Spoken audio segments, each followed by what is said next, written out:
Elizabeth, thank you so much for joining me today. It's so great to connect. Thank you, Devin, for having me. Oh, the pleasure's all mine.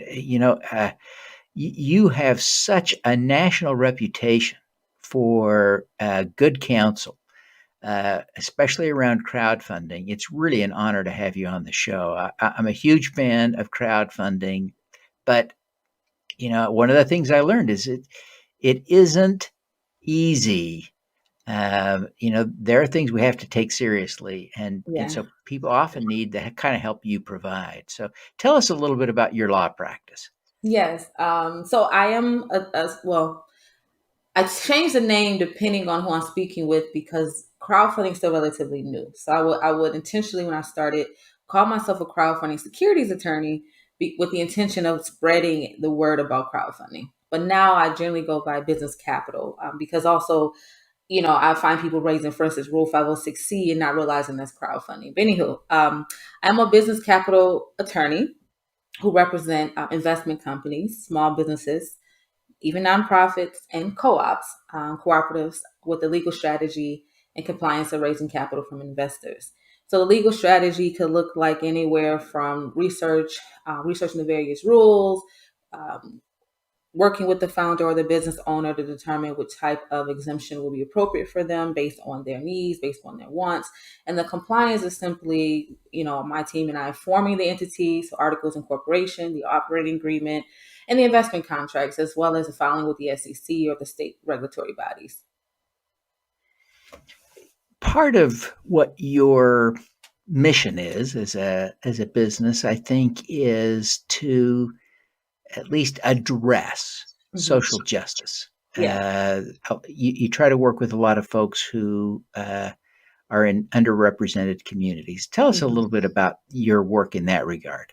Yes. So to be honest, Devin, if that wasn't part of my work, I would have no interest in securities or even crowdfunding. Although crowdfunding has an element of community lawyering, which is where my background stems from, or community development that I just enjoy anyway. But even with community development or community economic development, I still have a racial justice lens, partly because of my background. It's clear, when you're younger, you're recognizing your own identities, but more importantly, just those things stand out the most for me. Um, but yes, so my firm has a specific mission, right, to represent Black and Afro-Latinx, and I say Afro-Latinx because people don't understand that race is a race, and language and cultures, all these things are different, and even in other countries, particularly in Latinx countries, Afro-Cuban or Afro-Honduran, blah, blah, blah. The issues seem to be very the stark differences amongst the difference in races is still there. So I wanted to make sure we include that and make that a pronouncement, but also women, right? I represent women as well because women also face unique challenges when raising capital. And then when you combine the gender and the race, especially with Black women, right? The issue is super stark. I mean, the statistics show that Black women, despite being the most educated, as in proportion, the most with degrees, secondary degrees, leading, most likely to lead households, most likely to become entrepreneurs, are still the least likely to be funded. And so, those things really what motivated me to really specifically narrow the focus to entrepreneurs of color, Black women, Black Afro Latinx, um, and like I said, if it wasn't for that, I think it would get boring, to be quite honest. Because the work is transactional, you draft contracts, blah, blah, blah. But like, what gets you going, right? Like, why are we doing this? Like, when you see a founder raise capital for their business that then bring back resources and other products and goods to real communities, that's what really get me going, right? And then so, but to that point, what you find, not only are these companies that the least likely to be funded or have challenges in the funding space, they also have challenges in getting or gaining access to quality legal representation, but also other professional support, right? And so we wanted to kind of do our part, or I, along with the team that I formed later on, to do our part to be part of the change, right? As lawyers, like what is our role as a lawyer in the space? Well, let's be social equitable lawyers, right? Let's be community lawyers. Let's focus beyond just the transactional work, but what is the ultimate social goal that we're trying to attain? That's fantastic. That work is so incredibly important. Uh, the I think a lot of people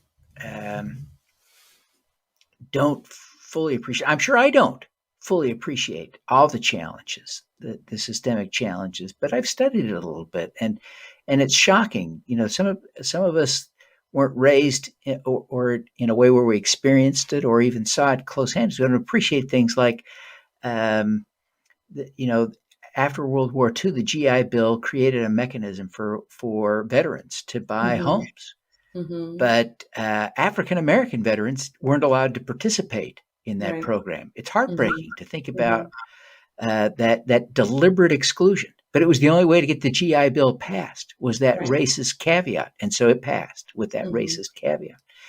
Uh, During the next couple of decades, again, as home ownership created wealth in this country among many communities, um, there were systematic programs of redlining required, not not ignored, but Right. often required by federal law, Mm-hmm. so that banks were not lending in neighborhoods with high numbers of African American people. Right. Again, it was racial by design. It was governmental. It was strategic, and so as recently as that, right? Ignoring some of the more controversial recent things, uh, America has been systematically making Mm-hmm. it more difficult for African Americans to accumulate wealth. And so it is time for us to have more of a reckoning. And uh, while we work, not instead of working on systemic change in my mind, but while we work on that, it seems like supporting African American entrepreneurs via crowdfunding is one way many of us in the broader community can engage. As you Mm-hmm. and I were chatting before, you made a really important observation that there is a big difference between investing in Mm-hmm. an African American community and investing with the Yes. African American community. Tell us a little bit about your thoughts on that. Yes. So we were speaking. Well, you mentioned and you mentioned a key point with right because I think people somehow think that when, say, for instance, a black woman or has a business and she's looking to raise capital, somehow her business is not viable for investment or is not worthy of investment. But really, that's not true. Um, a lot of the times it's because of who she is and her identity as a woman, as a black person. Because if you take that same business and put it in the hands of a white male or white man, other white men are jumping at it, right? Who holds all this wealth, right? Um, and so going back to the community aspect, so the community, black communities and Latinx communities are not necessarily by inherently or something inherently wrong with them, especially in cities like Chicago, these industrial cities with brick homes, and you just see the old wealth. It's the fact that Black and Latinx live there, and that people don't want to build with them, and so instead, what happens is, while there's interest with amongst redevelopers and other investors, they would invest through opportunity zones without the Black community, right? So here we are, we'll have a high rise pop up or some super center pop up in a neighborhood that was formerly considered a ghetto or too harsh, right, to develop. But it wasn't too harsh when the redeveloper was a white guy who said, "Hey, I have the heart to do this. Give me city funding, give me state funding," and it happens, right? And so I've seen on the flip side where a Black redeveloper or up and coming redeveloper saying, "Hey, I want to do this, want to rebuild this Black community." Too risky. We don't know yet. And so, anyways, long-winded way of saying it's not the business itself, nor is it the community itself. It's who's leading those communities and who's leading those efforts that really gets the bias going. And so then we have to talk about race. So going back to what you're talking about, the systematic, it is very intentional. And so today we have to be intentional to reverse it. It's not enough to just act like it doesn't exist and we're all happy-go-lucky, kumbaya, when that's not reality, right? We should be very intentional about reversing it by saying Black, saying women, saying these issues, these identities, because this is how the laws are written before. We have to redress them by being intentional about it. Yeah. Crowdfunding doesn't certainly, I want to be clear that we don't overstate it. Crowdfunding doesn't solve social justice issues with this single swipe, but Right. it is a tool you're using to help African American and Latinx entrepreneurs, right? Tell us a little bit about how it works for that community. Yeah. So traditional funding, which what typically is defined as bank financing, venture capital, which is private securities capital, or even in a philanthropic space, foundations, right? I mean, nonprofits can also raise capital and usually do it through philanthropy or even government grants. But what you find is that most of that funding, traditional funding, when it is available, does not go to Black or Brown communities or entrepreneurs or nonprofits, right? Even when it's an initiative described as racial equity. Like, for instance, in 2020, I think it was, I want to say, at least 1 billion that was diverted through philanthropy for racial equity issues, and yet most of that went to white-led organizations. And so, going back again, it's not who's doing it or who's raising it. It's all, or it is who. It's not what it is. It's who's raising it. Where we see the racial bias comes in, and that the funders rather fund white-led initiatives, particularly white male-led initiatives, than they would Black or Brown. And so, crowdfunding can lend itself to that same sort of racial bias, again, if it's not intentionally checked, right? But it does have sort of an alternative feel, because how crowdfunding works, it usually, and not usually, most of your funders, if not at least in the beginning, a significant amount of your funders will come from your own community. And so that does open the gate a lot more. So it's more democratizing than having one funder, such as a bank or one venture capitalist, right? That you have to vie their favor. And so that does help a bit. Again, it's not bulletproof, it's not bulletproof from the system of racism, right? However, it does help alleviate some of those burdens by basically telling the founder, look within your own communities for as little as how much your community can afford. So it's a lot, small dollar amounts, but aggregated with so many people that can help you get to your goal versus one investor. How would you like members of the broader community to participate in those deals? How would you encourage people to do it? And if so, how would you encourage them to participate and look for those kinds of opportunities? That's a good question, because I do represent the business side, or the business owner or the entrepreneur, and I don't think as much about the investor side. I don't work with investors except for investment companies, but when I work with them, it's technically a business until they start making investments. But one thing I would say, and I looked at some of these deals. How can I put it?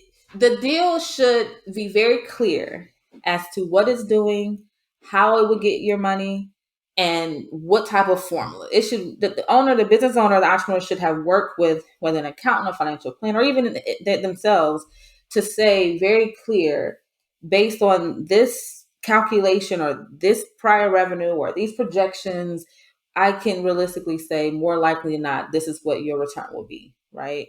What I have seen is, oh, well, you'll see the term upon the discretion of the business owner. Or, again, that's a good sort of catch all and a safety net for the entrepreneur that's raising capital.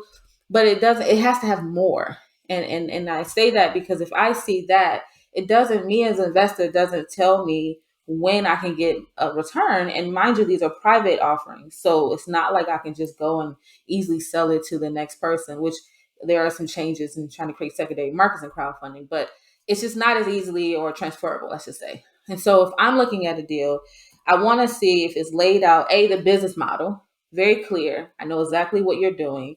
And then if you have, some history, and if not any history, well, how do you base your business based on the general market that can show some type of viability or market fit, right? To show that you're going, just like business A over here, you could do the same or somewhere better. But and it's a formula. And mind you, I'm not a math person at all. I would say work in the space, I've gotten better.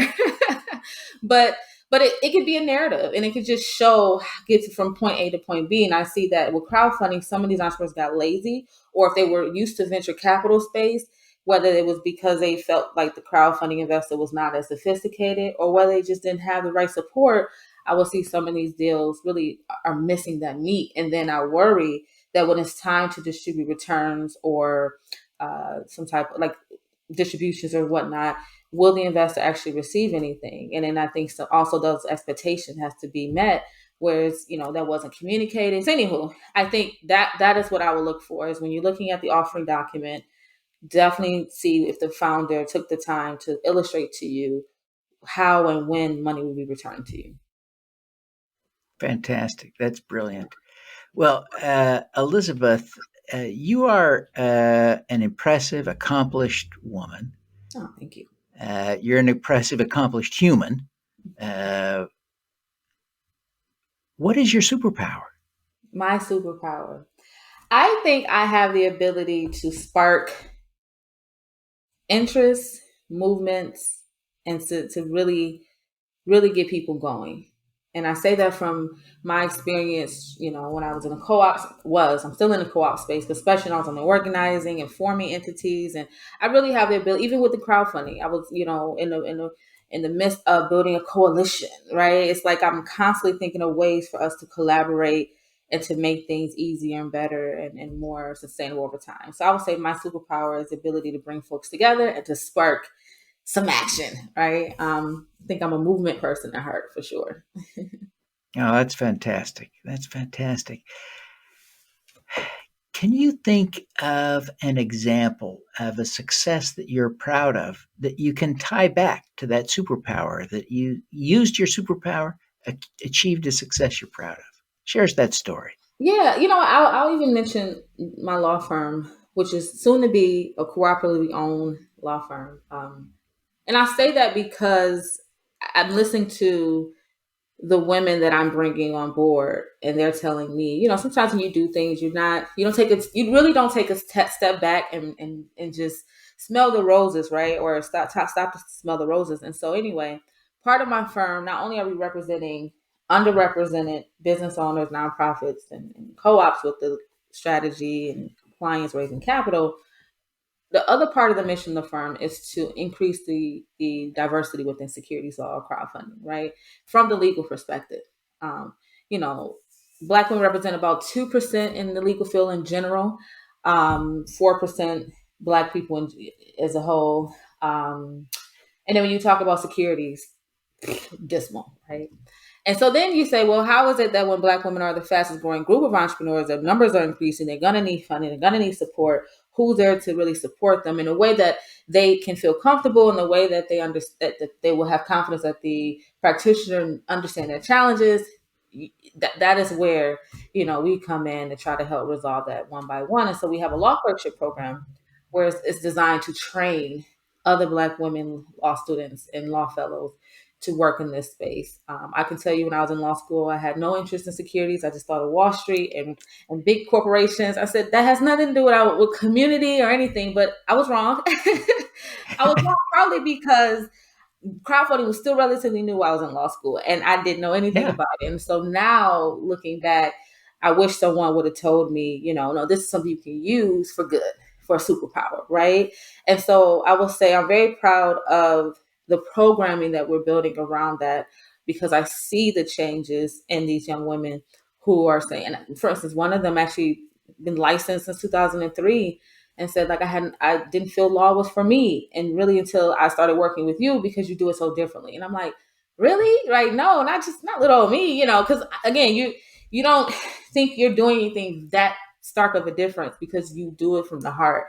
And so I would say that Yeah. is a very proud moment for sure. Oh, that's great. That's great. Mm.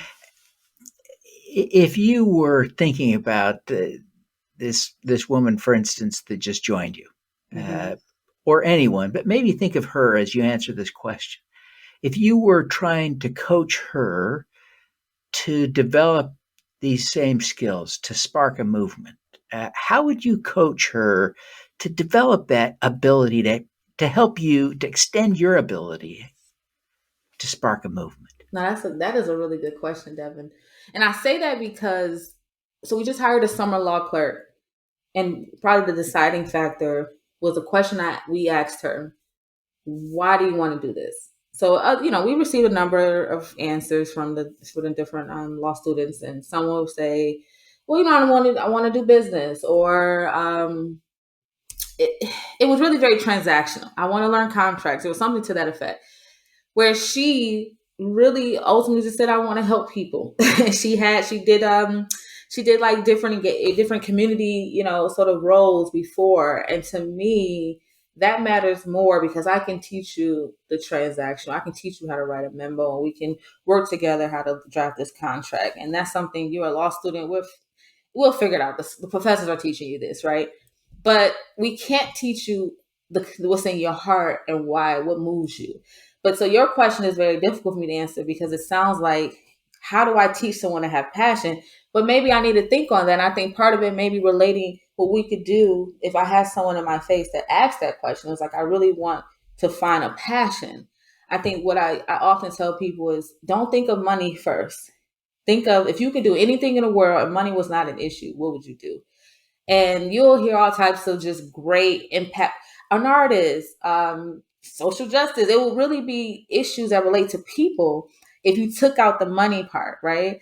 And so that's what I would tell someone. I would try to help them find that passion within the crowdfunding space, is that money's going to come, like, especially in this country. We're in America.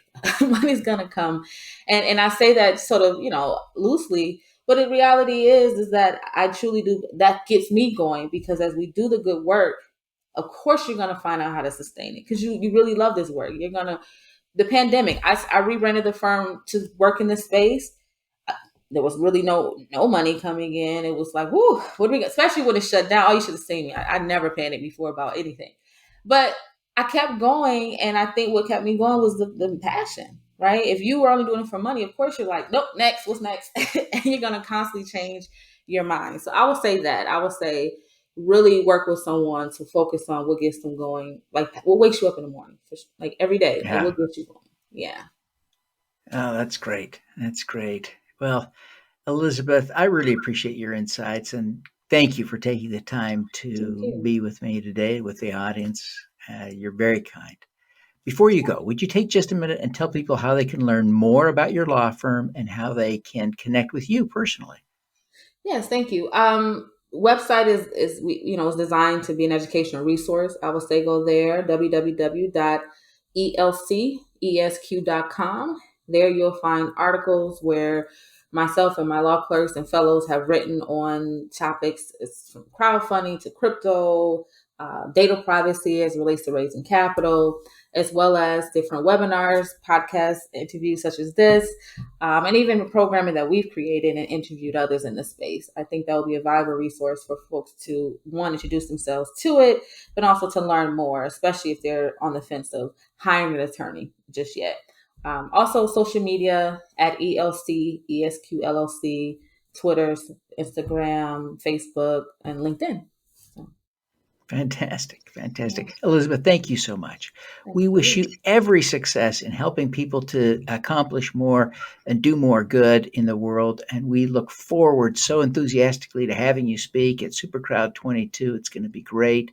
And so we just wish you every success in your great work. Thank you. Thank you so much, Devin. All righty. Let's do some good. Yes, let's do it.